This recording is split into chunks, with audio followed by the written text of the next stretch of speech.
afternoon.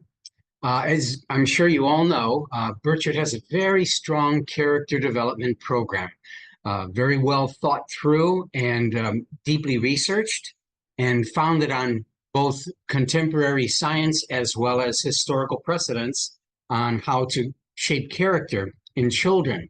So this year, I'm going to dedicate one video per month that will explain how we approach character education.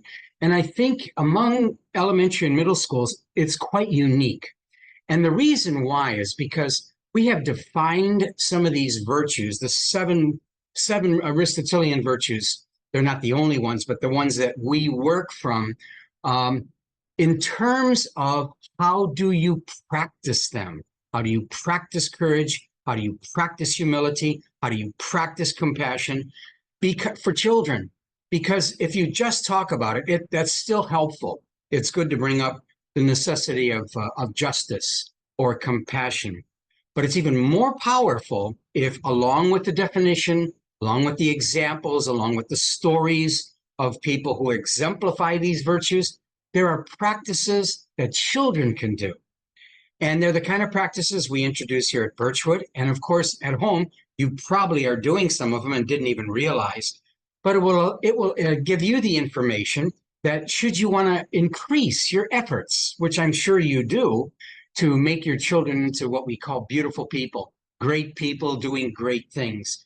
Then it's a matter of cultivating habits or practices until they become a habit. So William James, who was the father of American psychology way back in the early 20th century, late 19th century. So basically, we are an aggregate of our habits or vices. What has been cultivated over time is who we become in adulthood. So these talks, one each month, will focus on the different virtues and how children can practice them. And in practicing them, they become habits. And of course, our hope is we together cultivate beautiful young people, great young people doing great things. I hope you will find them helpful. And if you ever have any questions, feel free to email me and perhaps I can answer them through video. Thank you very much.